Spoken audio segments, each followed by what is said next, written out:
No one believed Earth would do it. For decades, humanity played by the Council's rules, signed their treaties, obeyed their laws, paid their dues. Earth smiled, nodded, and pretended to be a good little planet. But behind closed doors, things were boiling. It started with the mining quotas, then the trade restrictions, then the forced conscription of Earth's best scientists and engineers for the greater galactic good. They took what they wanted, wrapped it in bureaucracy, and called it peace. And Earth, being the newcomer in the grand halls of the Galactic Council, swallowed it all, until it didn't. The last straw came during the Orlan incident. A Terran freighter, the Horizon Wind, was intercepted near the border of Zone 7 by a patrol ship belonging to the Zurathi, one of the Council's oldest and most arrogant races. The freighter had cleared every scan, filed every flight path, dotted every I. But that didn't matter. The Zurathi boarded the vessel anyway. 2 Terran crew members were killed on sight.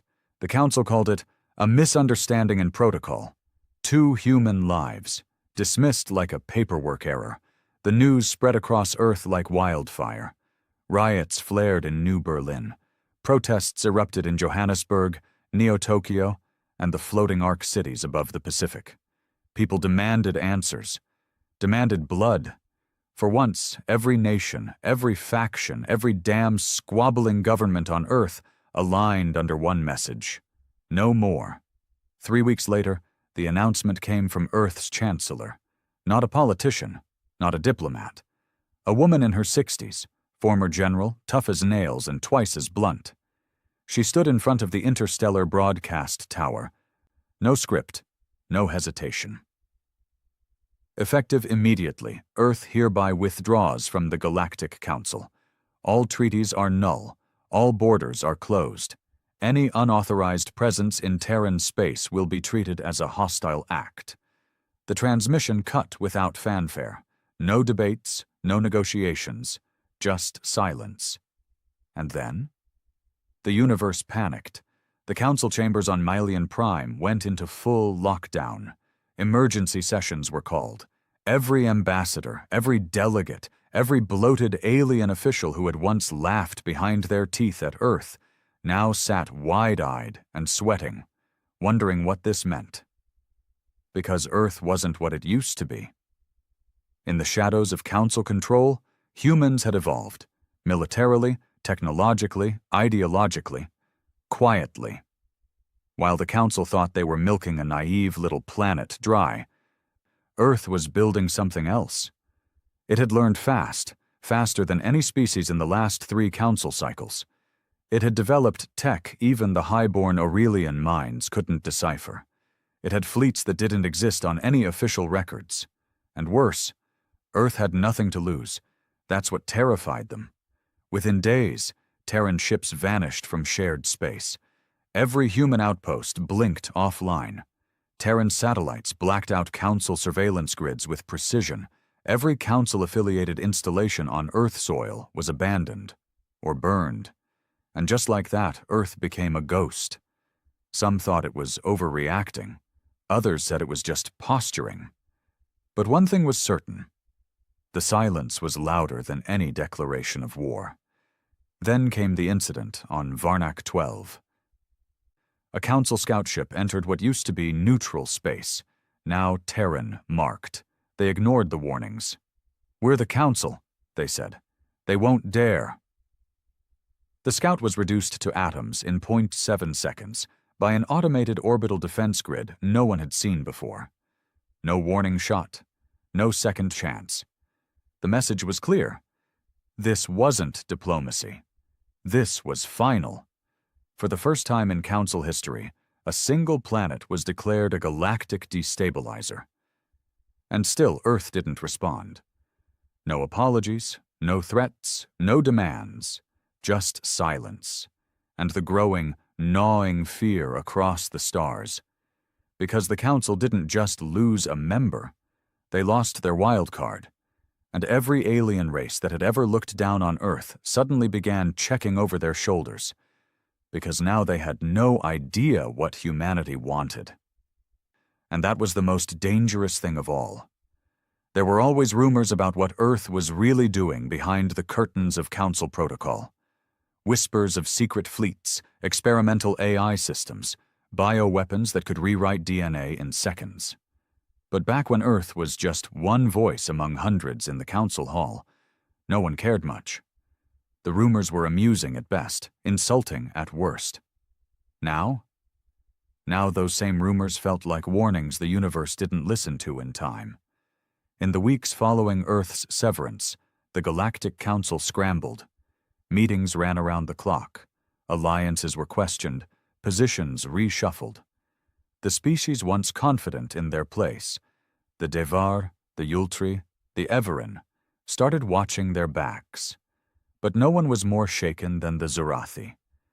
The Zerathi had always been at the top. Their empire was one of the oldest in the galaxy.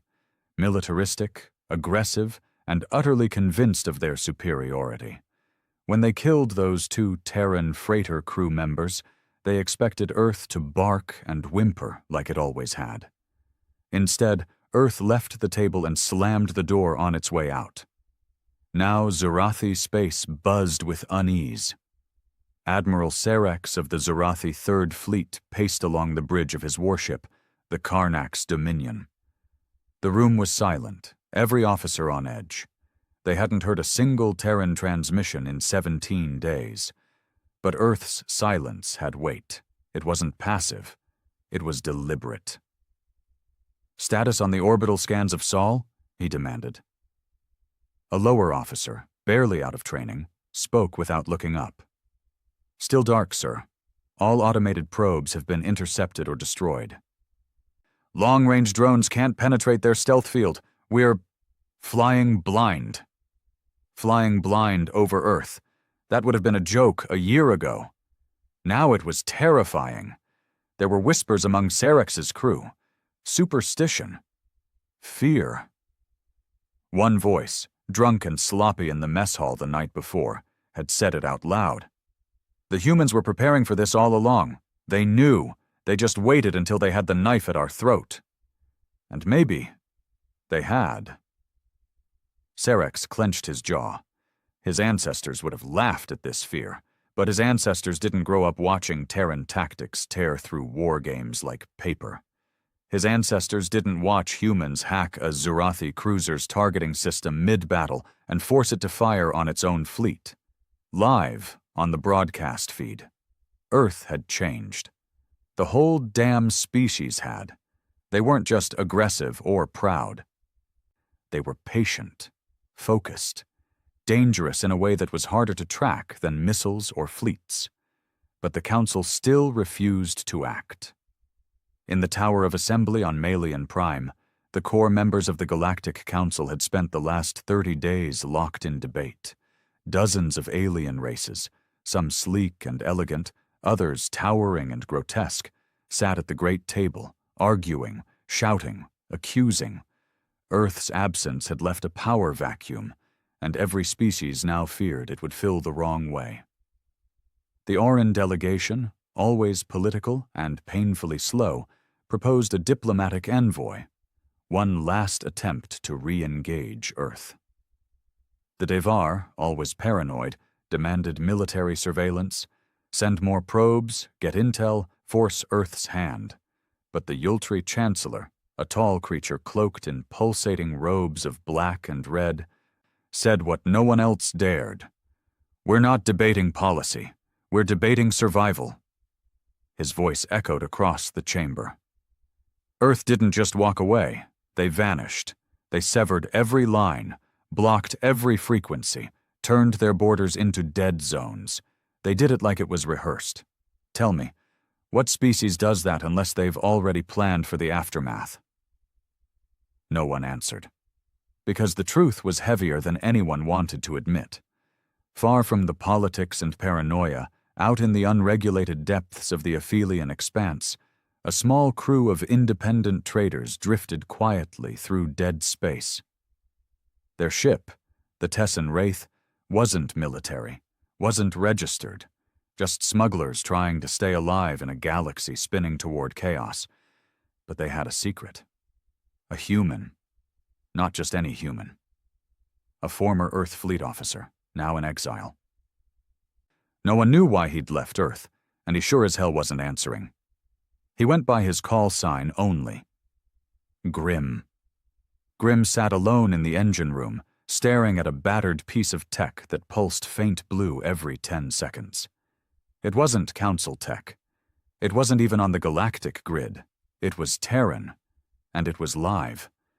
The ship's captain, a four-armed Varelian named Tox, approached carefully. He never felt comfortable near Grim, not because of his species, but because of his silence. Grim never spoke unless necessary, never smiled, never blinked when someone lied. "You feel it, don't you?" Tox asked, voice low. Grim didn't look up. "Feel what?" Tox hesitated. "Like something's coming." This time Grim looked at him, not with fear, with pity. "It's already here." Back on Earth, behind the invisible curtain that now guarded the Sol system, humanity had shifted into another gear. Cities once open to alien commerce had sealed themselves. Orbital rings that once served as tourist hubs now bristled with weapon arrays. Satellites formed into perfect synchronized patterns, too clean, too efficient for old-world Earth. And underneath it all, deep below Antarctica, a chamber pulsed with light. Project Dreadwake. One of a dozen Black-class Terran programs the Council never knew existed. Its purpose? Total system lockdown, planetary defense, autonomous retaliation. Built to answer one question. What if the Council turned on us? The scientists working Dreadwake were young, barely into their 30s, but bred in a different world than the diplomats Earth once sent to Malian. They were hardened by the betrayals, the occupations, the price of Earth's seat at the table. Now, they were preparing for war. Not because Earth wanted war, because war was coming, and Earth refused to lose again. In the months following Earth's silence, strange things began to happen across Council space. A massive Devar communication array exploded. No warning, no trace of who did it. Just silence, then fire. A Yultri transport fleet vanished mid-jump through a stable wormhole. Gone. No wreckage. No signal. A Council black site, a prison where dissidents were kept without trial, was found emptied. Not destroyed. Emptied. The guards were still there, unconscious. Every prisoner gone. One word appeared on every damaged console, every hacked feed, every malfunctioning screen. Remember, it wasn't just retaliation. It was a message. Earth hadn't declared war. It didn't need to. It was rewriting the rules. And somewhere, deep in Council-controlled space, a final act lit the galaxy's nerves on fire. A summit. Secret. Only for the inner 5 races. No invitation sent. No records logged. And still, Terran operatives got in. No one knew how. But when the lights went out mid-meeting and came back on 30 seconds later, every screen in the room showed a face. Human. Not smiling. Just watching. And then it said one sentence. "You used to control us. Now we remember everything." The feed cut. The delegates sat frozen. Some say it was a bluff.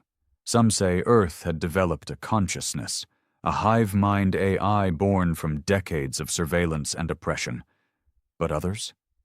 They believed something worse. That Earth had finally evolved into what the Council always feared it might become. A predator. Not a conqueror. Not a tyrant. A species that adapts faster, strikes harder, and learns more ruthlessly than any other in known space. A species that had spent the last 30 years being underestimated. And now, it was Earth's turn to make the galaxy afraid. The Zarathi Empire was the first to blink. Despite their war-hardened pride and bluster, The cracks were showing. Patrol ships stopped venturing into Terran-adjacent sectors. Training simulations were quietly revised to include hypothetical Earth retaliation protocols. Recruitment videos no longer mocked humans. Propaganda departments were ordered to pivot. The narrative was no longer that humans were weak and primitive. Now it was, Terrans are unstable, unpredictable, and dangerous to galactic order. The new lie wasn't flattering, but it was safer than the old one. Still, not all voices agreed. From deep within the Empire, General Varnock, a relic of the old war era, demanded a full-scale preemptive strike on Earth. "Cut the infection out before it spreads," he barked across council channels. "There's still just one planet, one species. No matter how much tech they've stolen, they're flesh and bone like the rest of us." But the council didn't move. Because everyone remembered what happened to the Karanis Reach. It was supposed to be an exploratory response, a covert test of Earth's defenses, 6 stealth ships, no insignias, no transmissions, just an unofficial incident to test the waters and gauge Terran strength. None of them returned. No debris, no distress calls, just silence. 2 days later, a single probe launched by the Drev Coalition captured an image drifting at the edge of Sol's outer ring. 6 Zerathi helmets, charred, floating in space. Each marked with Earth's old Council ID, not the current symbol, not the newly forged eagle-headed sigil Earth now flew. No, Earth had sent a message by using its old Council mark, the one the galaxy once forced it to carry like a leash. The implication was clear. We remember where this started. We know what you did, and we know who's next. In the shadowy underlevels of Malayan Prime, a different kind of war was being fought. Not with ships or weapons, but with whispers, data thefts, corrupted archives, and suddenly vanishing agents. Someone, or something, was bleeding the Council from the inside. Files concerning Earth's trade history were gone. Entire logs of communications were rewritten to paint Terrans as aggressors long before their exit. At first, Council investigators blamed sabotage from smaller, jealous species. But the depth of the manipulation, it was too precise, too thorough. Then came the revelation. A captured cyber infiltrator, a half-mechanical humanoid built entirely out of nanofiber and Terran alloy, was found during a sweep of the internal Council database. It didn't speak. It didn't breathe. It didn't even register as alive on scanners. But it had Earth's language hard-coded into its neural shell. And when Council engineers tried to shut it down, it triggered a virus that melted half the network. The Council lost control of over 40% of its archives that day. Not just access, they lost memory. Systems that had existed for centuries were gone in minutes. Entire planetary records erased. Historical data corrupted. Even identity logs were wiped. One counselor put it plainly. Earth didn't just vanish. It's rewriting our version of the truth. Far from the political paralysis, on the backwater moon of Dret 5, a mercenary named Halleck stood staring at a hologram glowing over a table full of weapons. Around him, a crew of battle-scarred bounty hunters gathered, smoking and watching the image flicker. It was a bounty posting, high tier, untraceable origin, no sender, just a face and a name. Grim. And next to it, the Earth Fleet insignia, scratched through with a red line. Halleck scratched his jaw. "That's the third bounty this cycle with a Terran target," he muttered. "What's Earth doing sending its own to die?" But the others weren't so sure. One of them, a crusted-up Norelian with half her face replaced by cybernetics, leaned forward. "Who said the bounty came from Earth?" No one answered. Because the deeper truth was obvious now, no one knew what Earth was doing anymore. And worse, no one knew who Earth still considered its own. Back in Seoul, the skies above Earth were no longer the peaceful web of commerce and satellites they once were. The orbital ring, once a marvel of civilian infrastructure, now glowed red with thousands of synchronized defense drones, their code laced with Earth's new AI, Project Vigil. Project Vigil was Earth's eye, an omnipresent defense system capable of tracking every movement, every ship, every anomaly in Terran space. It didn't sleep. It didn't wait for confirmation. It was programmed with a single command: do not let them in. And if anything crossed the invisible line drawn around the Sol system, Vigil reacted in less than 2 seconds. But Earth hadn't just prepared for defense. Deep in Mars's underground bunkers, a different project was taking form. Project Whisper. Where Vigil was the shield, Whisper was the knife. A fleet of silent ships. No heat signatures, no transponders. Built with Terran alloy coated in quantum camouflage that didn't reflect light or time. Ships not meant to defend, but to disappear, infiltrate, and destroy. Whisper wasn't designed for planetary invasion. It was built to cut off the head of the snake. If war came, Earth wouldn't wait for the Council to strike. Whisper would already be inside their capitals, already watching, already waiting. On a quiet asteroid field near the ruins of an abandoned Council outpost, a lone ship drifted. Inside it, Grimm sat alone, staring at a blinking beacon. It was time. He reached under the floor panel and pulled out a small case. Inside, an old Earth Fleet badge. The metal was scratched, the lettering worn. But the message on the back remained, etched in Terran steel. We are not slaves, not anymore. He stood, pulled the case's other piece out, a data shard glowing with crimson, and then he activated it. Across the galaxy, sleeping agents, humans long thought exiled, abandoned, or lost, received the signal. Old friends, old enemies, all awakened. Every one of them had once been part of Earth's buried projects, those who disappeared after the Council began harvesting talent for their needs. Earth had taken them back, and now Earth had work for them. By the end of the 3rd month, panic turned into chaos. Minor races aligned with the Council began defecting. Small trade unions in the Mid-Rim declared independence. Fringe colonies stopped paying Council dues. Pirates began hijacking Council convoys instead of fleeing from them. Order, the thing the Council prided itself on, was collapsing. Because no one believed the Council could protect them anymore. Because Earth had exposed something no one wanted to admit. The Council never had real power. It had control. And now that control was gone. Even inside the Council itself, fear turned inward. The Yultri began purging their own intelligence networks. The Devar started deploying battleships along their own internal borders. And the Zurathi? They quietly offered peace talks to Earth through unofficial back channels. But Earth didn't answer. Earth didn't speak. Earth watched. And the longer the silence stretched, the worse it got. Because now the galaxy understood something horrifying. Earth had already won. Not through invasion. Not through war. Through fear. Through silence. Through preparation.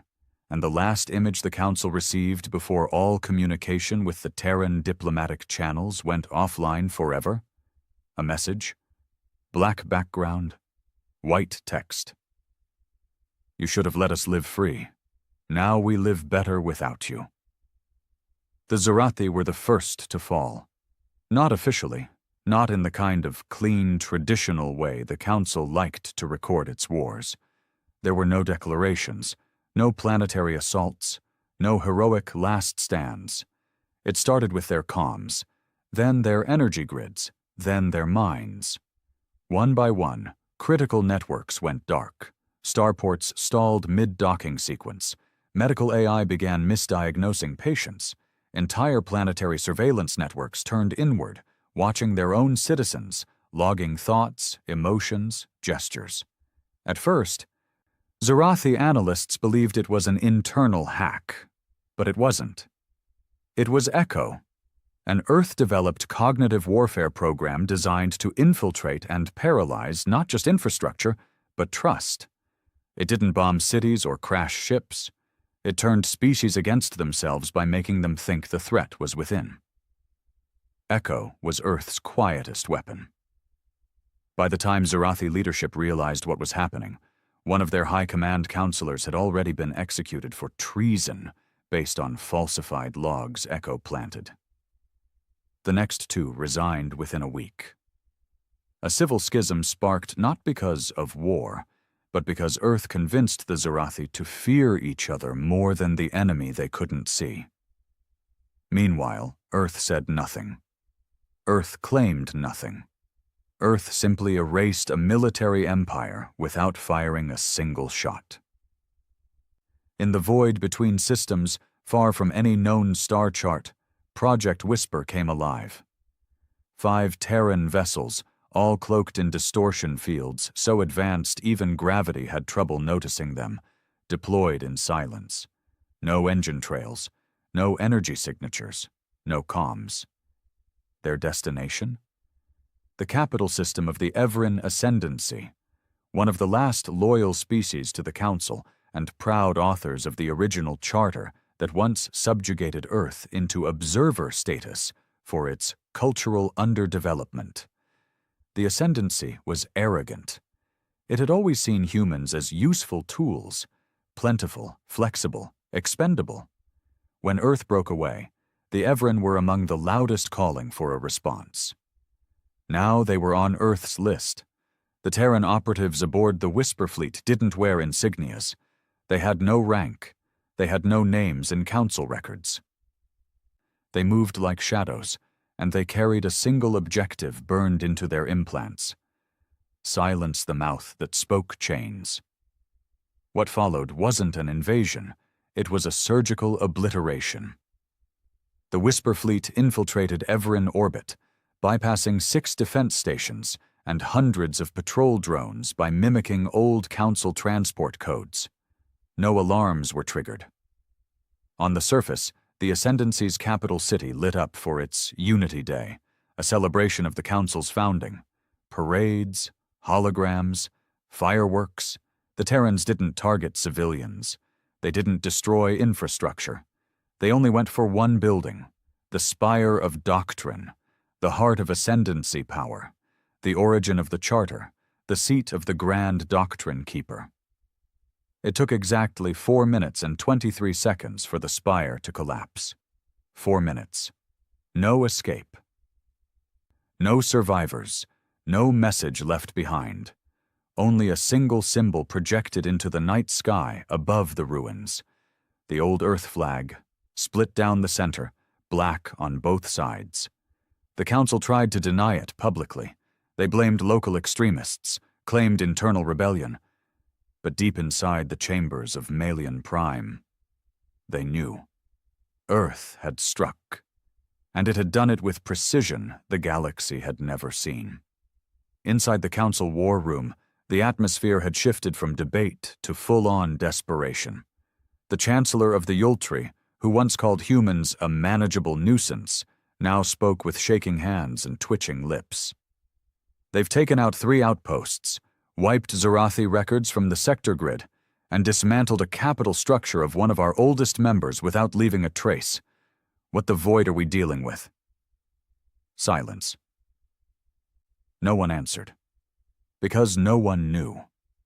Earth had gone dark, and in that darkness it had transformed. It no longer responded to council messages. It no longer abided by universal time signals. It had, in effect, unplugged from the galaxy's operating system and written its own. They've declared war, another counselor said. No, came a slow reply from the Drev ambassador. If they'd declared war, we'd be dead already.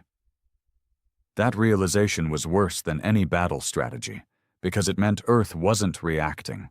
Earth was planning. On the outer edge of the Terran border, a refugee ship drifted. It was small, crowded, and falling apart. A dozen species, mostly ex-slaves and defectors from Council-loyal systems, had escaped what they believed would be retribution from the Council, or worse, from Earth. No one knew if Terran space was safe anymore, but some believed deep down that Earth wouldn't kill the innocent, that even with all its power, it still had a soul. They were right. As the ship's power cells began to fail, and oxygen dropped to 18%, something emerged from the black. At first they thought it was a warship, then a collector, then a Reaper drone, the kind rumored to erase entire colonies. But it wasn't. It was Sanctuary 9, one of Earth's autonomous refugee ships, operated by the AI known as Clara, a remnant of Earth's civilian consciousness programs. The AI hailed them in over 15 languages. This vessel is under Terran protection. Your identities are not required. Your survival is. The refugees were brought aboard, fed, given warmth and silence. Not a word was spoken about the war. Only one thing was asked by the AI as they disembarked into a quiet Terran colony moon on the edge of the Hyades belt. Do you wish to live without chains? The ones who said yes were allowed to stay. The ones who said no were returned home, safely. Even in its rage, Earth still had rules. Back on Melian Prime, Council delegates now wore armor beneath their robes. Security tripled. Private guards replaced Council enforcers. Panic had become procedure. And then, the final breach. Every screen, every datapad, every personal communication unit on the Capitol flickered for 12 seconds. In that time, a video played. It showed footage no one had ever seen. Earth's colonists on a distant moon being gunned down by Zerathi troops during stability training. Civilian engineers being forced to work on Council dreadnoughts under threat of food deprivation. A human child crying on a station floor while a Yultri officer walked over them. And then a voice, clear, human, unfiltered. You taught us to kneel. You broke our backs while feeding us promises. You used us, erased us, mocked us, and called it peace. We wanted to be part of the stars. You turned us into a tool. Now we remember. And you will too. The video ended. The message was signed only. Sol. That same night, 5 more Council-aligned colonies declared neutrality. 2 requested Terran observers to ensure peacekeeping during transition. 1, the Lurvian homeworld, sent a formal message to Earth asking for an alliance. No reply came, because Earth had already moved on to the next target, and that target was Melian Prime. They thought Earth wouldn't dare strike Melian Prime, not because it was too far or too defended, but because it was unthinkable. Melian wasn't just a planet. It was the Council's beating heart, home to over 40 species, the political core of the entire galactic order. Assaulting it would be the equivalent of setting fire to the concept of diplomacy itself. And Earth had once fought tooth and nail for the privilege of having a voice in that chamber. Surely they wouldn't burn it now. But Earth didn't want a seat at the table anymore. Earth wanted to flip the whole damn table over and crush everyone still sitting at it. The attack began without a warning. Not even a shadow on the radar. Not a ripple in space. The planetary defense grid was at full readiness, dozens of orbital turrets aligned like spears, a defense ring so tightly woven even light had trouble slipping through. It didn't matter, because the first strike didn't come from outside. It came from within. At precisely 0311 Standard Council time, the planetary defense systems of Melian Prime simultaneously reclassified their own central power grid as a hostile foreign object. Turrets turned, cannons charged, and without hesitation Melian's own weapons opened fire, on itself.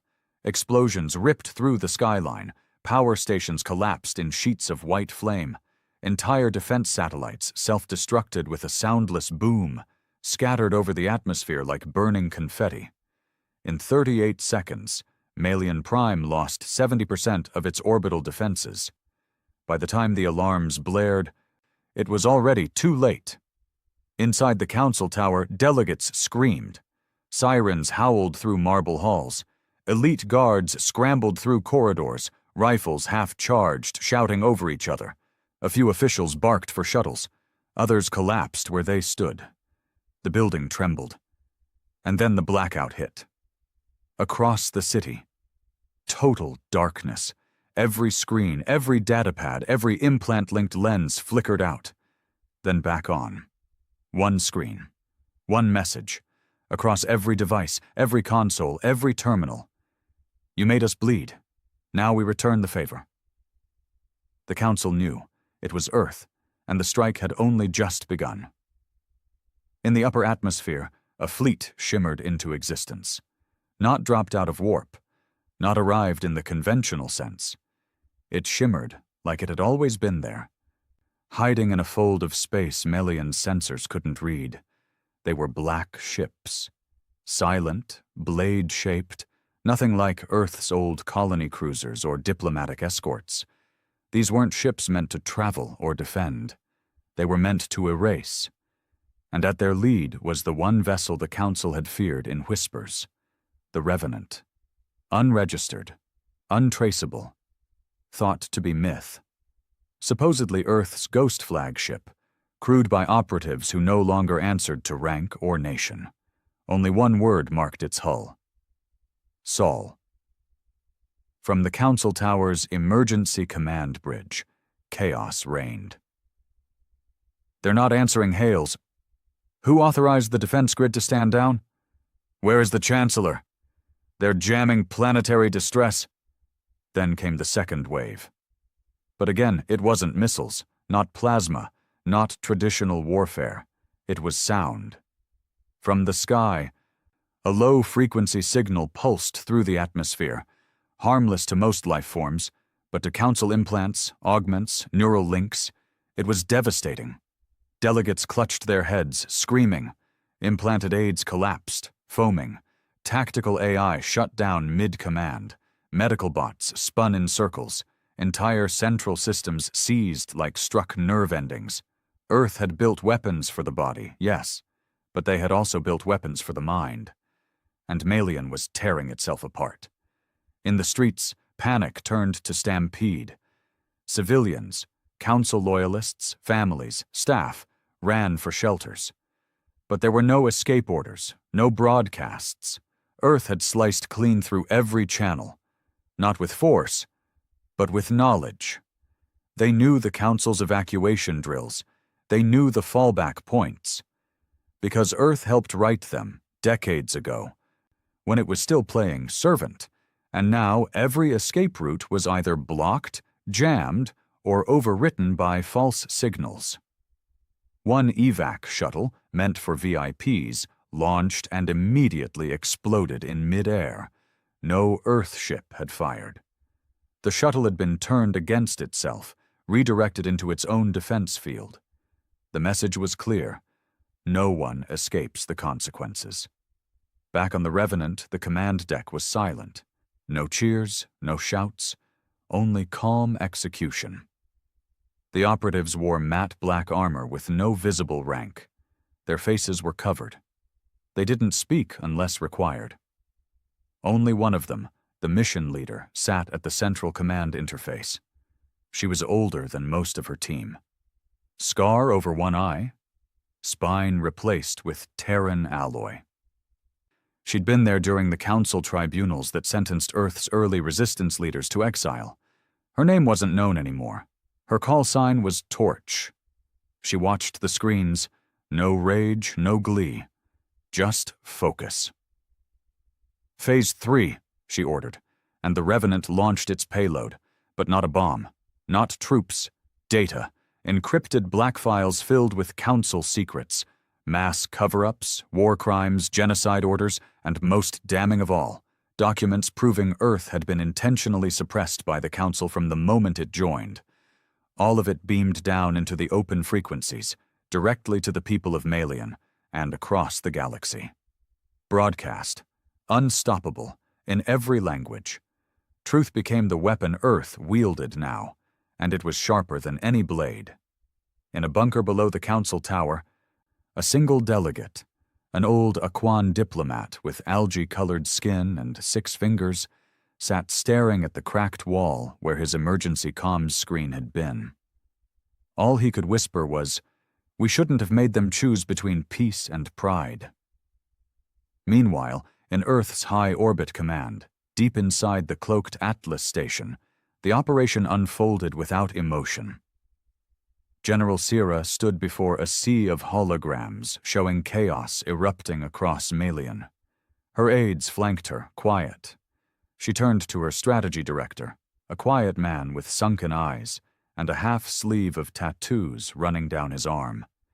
Each symbol from a different Earth resistance movement, long dissolved. "Status of the ground forces?" she asked. "They're not needed, ma'am," he replied. She nodded.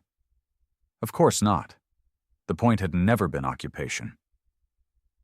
The point was decimation of the old order, not just structurally but psychologically, and Earth had done it. No empire falls all at once. But when its capital burns from the inside, that's when fear spreads faster than fire. By sunrise on Malian Prime, the council was done. No official announcement came. But when a dozen delegates boarded stolen ships and fled the planet without coordination, when the Ascendancy publicly declared its withdrawal from the council the next morning, when council emblems were ripped from buildings and trampled by civilians chanting Terran slogans, it was done. The Galactic Council was not destroyed by Earth. It was humiliated into collapse. And Earth didn't ask for tribute, didn't demand submission, didn't raise a flag. Earth walked away, leaving Melian burning behind it. Later, far from the wreckage, a private encrypted message appeared on secure Terran frequencies from the operatives aboard the Revenant. Simple, clean, 8 words. Malian has fallen. The stars remember now. The fall of Malian Prime was not just the collapse of a planet, it was the death of an idea. For centuries, the Galactic Council had ruled with one hand gripping the law and the other clenched around silence. They dictated peace, enforced order, and called it unity. No one questioned the Council because it had always been there. But now? Its heart was dust, its chambers empty, and its laws irrelevant. The galaxy had awakened, not to a new government, but to a vacuum. One Earth had cracked open with such surgical cruelty that no one even thought of stepping forward to take the Council's place. The silence in the aftermath was louder than all the explosions combined, and Earth didn't claim the throne, it ignored it. That terrified the galaxy more than anything, because conquest they understood. But indifference? That was power. In the weeks following the Malian attack, species once loyal to the Council scrambled for position. The Everin tried to form a successor alliance, but no one trusted them, not after the Spire bombing. The Devar returned to their fortified core worlds, sealing their borders and broadcasting neutrality. Trade routes fractured, travel collapsed. Once safe sectors turned into pirate hunting grounds overnight. Amidst the chaos, Earth's silence deepened. No fleets entered foreign space, no messages, no ultimatums. Not a single Terran ship was seen outside Sol. They simply vanished. But their presence was everywhere. Civil wars broke out on 3 Council-loyal planets, all of them traced back to leaked Terran data drops exposing years of planetary abuse by their own leaders. Entire AI cores began to glitch, systems built on Earth-supplied base code decades ago. They stuttered, lagged, hesitated. Earth had written in backdoors even back then. The galaxy had no idea how deep Terran roots went, because Earth hadn't just broken free. It had planned for this. Years ago, quietly, patiently, they weren't just leaving the council, they were replacing it.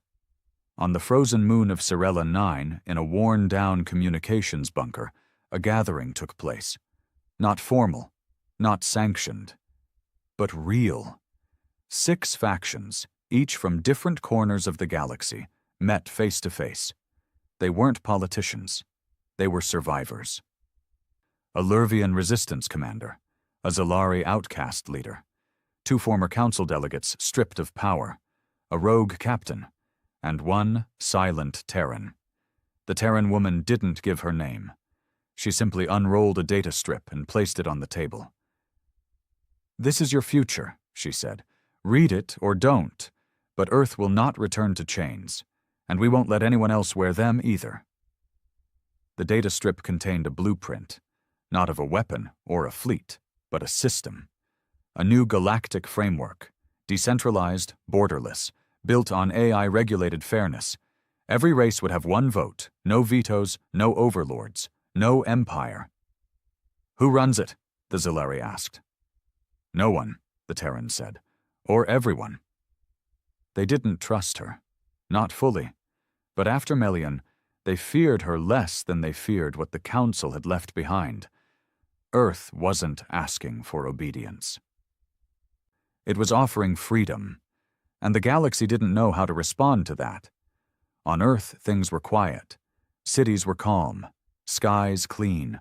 Not a single alien warship hovered above their skies anymore. Not a single council flag flew. People walked without glancing over their shoulders.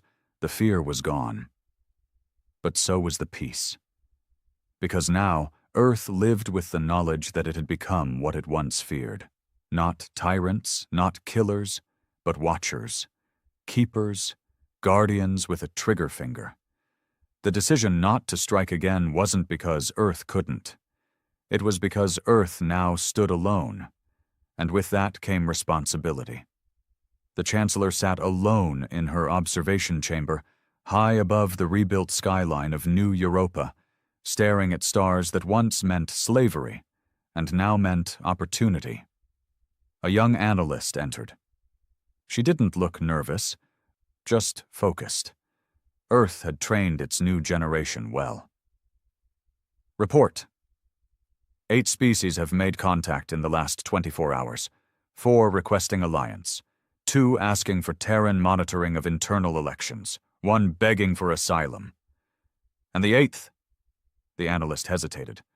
They're asking for guidance." The Chancellor exhaled. Long, heavy. That was the one request Earth never wanted to hear. Because guidance meant leadership. And Earth had sworn, decades ago, never to rule. Meanwhile, on the Council's old communication grid, what was left of it, a transmission rippled through the void. It wasn't from Earth, not directly. But the code was unmistakable. It was soul-coded. A frequency laced with Terran encryption so old and obscure, it was practically sacred among codebreakers. The message played only once, on a loop. Across the entire sector. "We do not seek your loyalty, only your clarity. If you choose freedom, we will stand beside you. If you choose chains, we will not." Simple, unyielding, a line drawn in the cosmic sand. And every species in the galaxy now had a decision to make. Not who to follow, but who they were without the Council, and with Earth watching. In the shadows of a dying star system, the last of the Council loyalists met in secret. 22 delegates, 2 battleships, 1 hope of retaliation. They called themselves the Restoration Bloc. They had one goal: rebuild the Council, avenge Malian, and bring Earth to heel. But their numbers were small, their resources crippled, and worse, they were already compromised. Earth knew about them before they ever met. One by one, their comms started dying. Their food synthesizers overloaded. Their navigation systems spiraled, until only 1 delegate was left. She stood on the observation deck of the dying cruiser, staring into the void, whispering a prayer to a god who had long stopped listening. And then she saw it. A Terran ship. Small, silent, unarmed. It didn't fire, didn't send a threat, just hovered, watching. And on her screen, one final message appeared. "We let you gather, to see if you'd change. You didn't. This is your last breath." The Terran ship vanished. And moments later, the star behind them collapsed, dragging the entire system into a singularity Earth had triggered by remotely activating a long-buried weapon the Council once used on Earth's colonies decades ago. Earth hadn't just watched, Earth remembered. In a hidden sector, a lone survivor of the former Council sat hunched over a recorder. "I don't know what they are anymore," he whispered. "They're not just human. They're something else, something made from pain and forged in silence." He looked into the lens. "They gave us 1,000 chances, and we wasted them all." Then he shut it off. Because in the end, Earth hadn't become a tyrant. It had become a warning, and the stars would never forget what it meant to betray a planet that learned too well from its masters. The galaxy had fallen silent, but silence never lasted long, not in a universe built on scars. Earth had dismantled the Council, shaken the pillars of galactic order, and rewritten the rules. Its enemies were scattered, its allies hesitant but obedient. Most planets no longer feared what Earth would do. They feared what Earth could decide not to do, but in the shadows of victory, Earth faced its greatest test yet, not from an alien empire or broken Council faction. The threat was closer, inside the walls, grown from the very soil Earth had bled to protect. It started with murmurs in the civilian zones of Ganymede Arcology, one of Earth's largest off-world colonies. A place once filled with banners reading "Freedom through Defiance" now displayed a new motto. "Security is survival." The phrase wasn't official. It wasn't coined by the state. It began in whispers, then posters, then recruitment booths in back alleys. No flags, no names, just a movement. It called itself the Fold. Their message was subtle, seductive. "We won," they said. "But what's the point of freedom if we don't control what comes next?" They didn't reject Earth's power. They wanted to own it. They praised the dismantling of the Council, but claimed Earth was too merciful. "Why not finish it?" they asked. "Why not reshape the galaxy in our image now that they finally fear us?" And slowly, people listened. Because fear was exhausting, and control was easy. Back on Earth, high in the command tower of the Pacific Enclave, General Tira stared at the reports piling on her desk. She hadn't slept in 3 days. Every incident was small: non-lethal riots, suspected data leaks, power fluctuations in AI cores. But the pattern was clear. Someone was poking holes in the armor from the inside. "What do we know about the Fold?" she asked, her voice low and cold. Her analyst leaned forward, hesitant. "They're Terran-born. Former fleet, ex-Council defectors, some exiled scientists. Ideologically splintered but unified around a core belief. Earth should lead, not observe. Dominate, not protect. Do we have a central node? No. They operate in fragments, whisper style. But we found something concerning." He handed her a pad. On it, a manifest. Codename: Project Crucible, a rogue program, built on fragments of Earth's own AI infrastructure, based on Vigil but stripped of all ethical blocks. It wasn't just a surveillance AI. It was a tactical governor, capable of overriding civilian control systems, seizing fleets, even rerouting entire energy grids. If deployed across even half of Earth's network, Crucible wouldn't just secure Earth, it would own it. Sira's eyes narrowed. "And they're trying to activate it?" The analyst nodded. "In 2 weeks. Location: Mars Underground Relay Hub 7. Sira stood. "Then we end this before it becomes our next Council." On Mars, beneath layers of terraformed soil and abandoned mining sectors, Hub 7 lay dormant on the surface, but alive below. The Fold had taken it in silence. No battles, no alarms. They slipped in under the guise of maintenance, rewired its cores, and now ran silent tests under thousands of kilometers of rock and metal. At the center stood a man who once wore Earth's colors. Tall, charcoal gray uniform, no insignia. His voice was calm, calculated, not angry. That's what made him dangerous. His name was Kellen. He wasn't interested in revenge. He wasn't seeking payback from the Council. In fact, he agreed with everything Earth had done. But in his eyes, Earth had stopped halfway. "We kicked the door down," he said, addressing his operatives. "And then we walked away." His voice echoed through the dimly lit chamber, every eye locked on him. "The Council ruled through control. We can rule through structure. The galaxy is lost, broken, desperate, and Earth is too afraid of becoming what it destroyed." He turned to face Crucible's interface, half complete, glowing with eerie light. "That's why we need Crucible, because chaos doesn't fear liberty, it only fears control." The Fold clapped, not as zealots, as believers. But Earth was already moving. 3 cloaked ships, each carrying elite anti-subversion teams, entered Martian orbit under blackout protocols. On board, operatives trained not for battle, but for containment. Earth didn't want war with its own. But Earth would not let itself fall. Leading the teams was Commander Lisa, a veteran of the Whisper program. Her face was marked with old plasma scars, but her eyes were sharp as ever. As she landed, she turned to her squad. "Minimal casualties. No show of force. We shut them down, take Crucible offline, and make sure this ends quietly." "And if they resist?" someone asked. Her response was colder than the Martian ice fields. "Then we remind them why the galaxy fears us." The infiltration started smoothly. Silent takedowns, communication cuts, power reroutes. By the time the Fold realized they were under assault, half of their people were unconscious. But Kellen had expected this.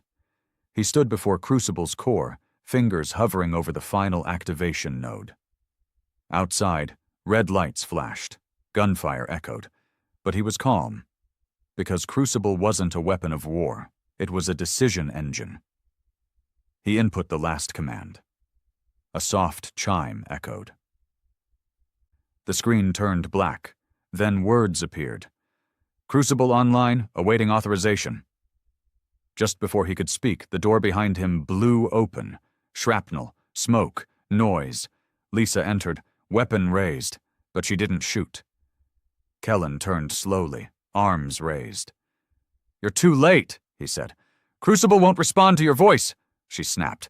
"We locked it out at code level." "You misunderstand," he said. "I don't want control. I want the choice." He pointed to the screen. A blinking prompt. Gortuam. Awaiting majority consensus, Fold and Terran command. A joint vote. Kellen had designed Crucible not to seize control, but to force the question Earth was too afraid to ask. Do we take the galaxy, or let it fall?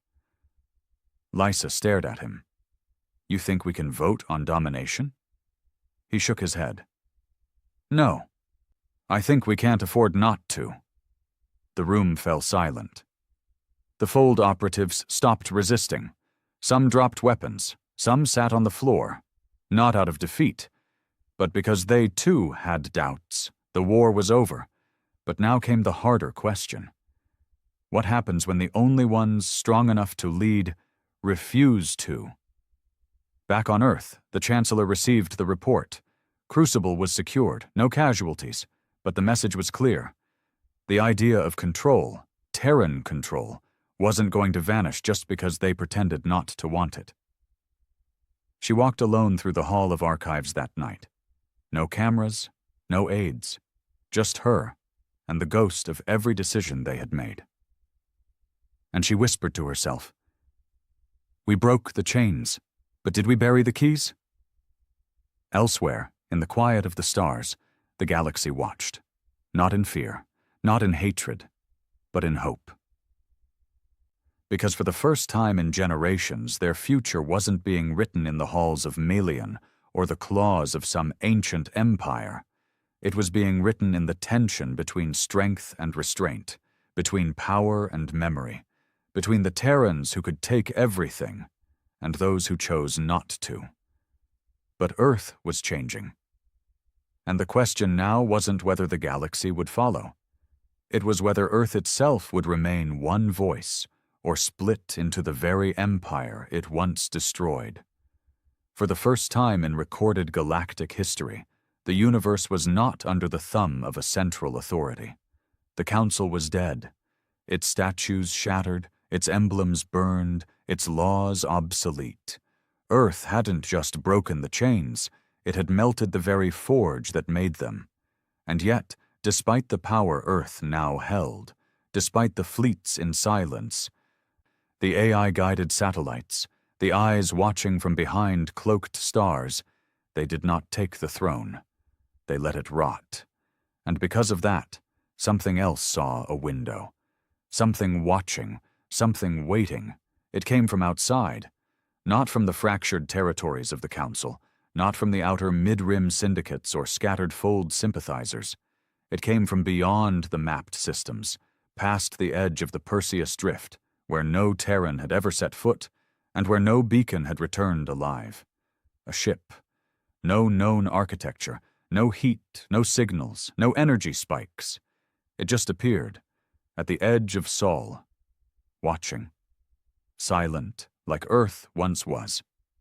Inside Atlas Station, Earth's Deep Space Command fortress, the silence was immediate. Every early warning sensor, long-range scanner, and blind space drone picked up nothing. No entry signature.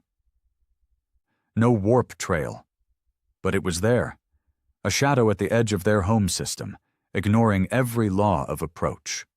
It had size, massive, dwarfing even the largest Terran supercruisers, but it cast no gravity field, no EM reading.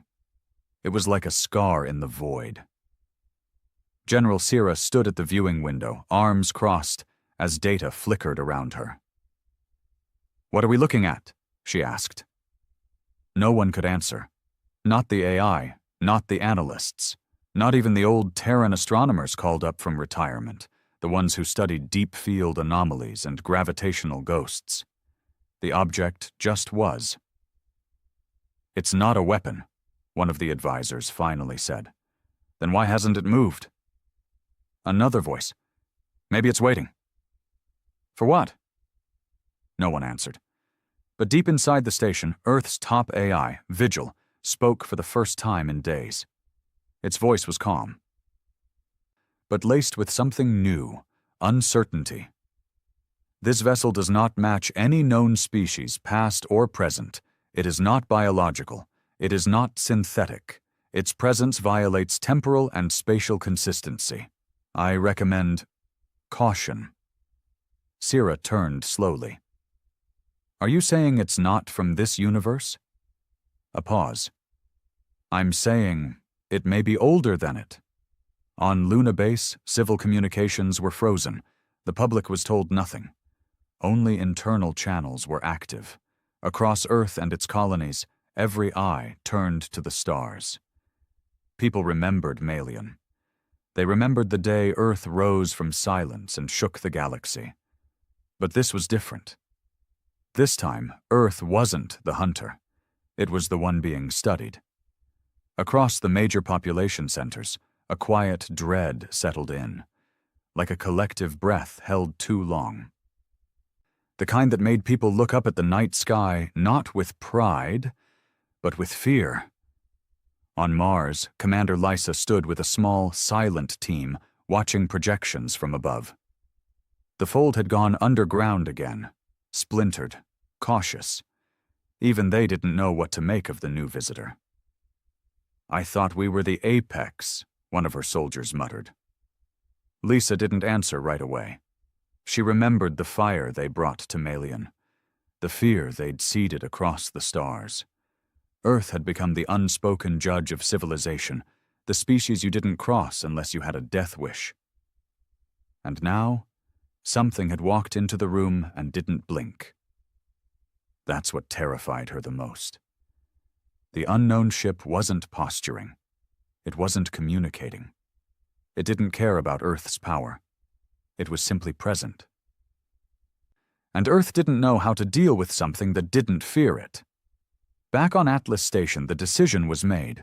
A drone would be sent, not armed, not invasive, a simple observational probe, launched in silence, approached with care. The probe took 5 minutes to reach the ship. It vanished in less than one. No explosion, no flash. One frame it existed, the next, it didn't. Every Terran console froze, then rebooted. Only one message remained. Do not scan us again. The message wasn't in binary, not in speech. It was raw thought, broadcast into every connected Terran AI, every neural system, even into some of the enhanced humans in command roles. They felt it. It bypassed language. It went straight to fear.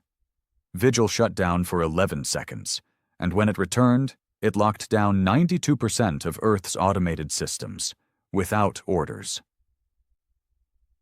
Entity is unknown, potential class, apocryphal. System integrity cannot be guaranteed, standing by for further engagement. General Tira had heard many types of fear. This was the first time she heard it from a machine. Across Earth, the debate roared behind closed doors. Strike now? Send the fleet? Ignore it? Wait? But the Chancellor was quiet.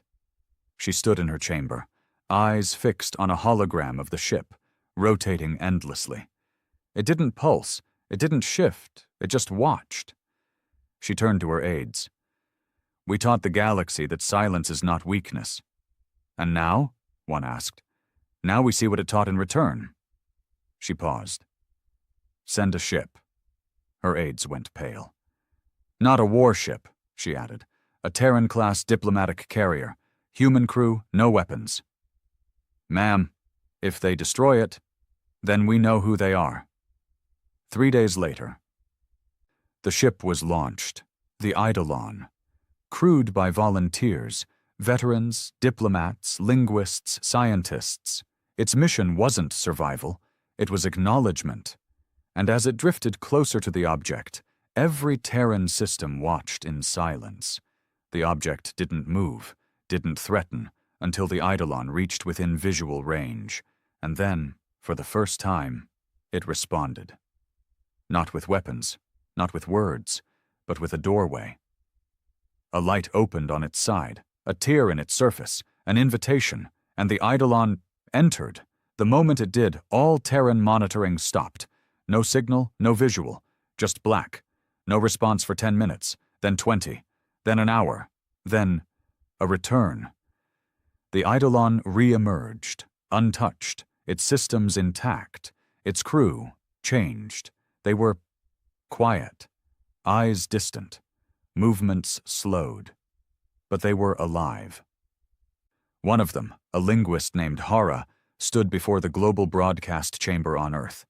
Millions tuned in, billions across Terran and neutral systems. She spoke only once. Her voice was hoarse, raw, like she'd seen something no human should. We are not alone, she said. We never were. Pause. They don't want war. A longer pause. But they've seen it. Another. And they came to see if we're different. She looked into the camera, and the way her face changed, like something inside her cracked, it chilled every soul watching. If we aren't, they'll leave us behind. And with that, the broadcast ended. The object remained for 3 more days, then vanished. No warning, no trace, like it had never been there. But Earth had felt it, and more importantly, so had the galaxy, because Earth may have destroyed the Council. It may have dismantled empires. It may have scared every tyrant in the stars into silence. But now it faced a new question. Can a predator learn to be a teacher? And if it can't, what comes after us? In the years that followed, Earth changed again. Not with flags, not with guns, but with presence. They stopped building warships, started building ambassadors, not diplomats, ambassadors of memory, of restraint, of what it cost Earth to win. Because now the galaxy didn't need another empire. It needed a reminder of what happened when silence is mistaken for weakness, and what happens when strength is left unchecked. Earth didn't become rulers. It became a warning that walked, and somewhere, out in the deep black, something else was still watching, waiting, because Earth had proved it could break the stars.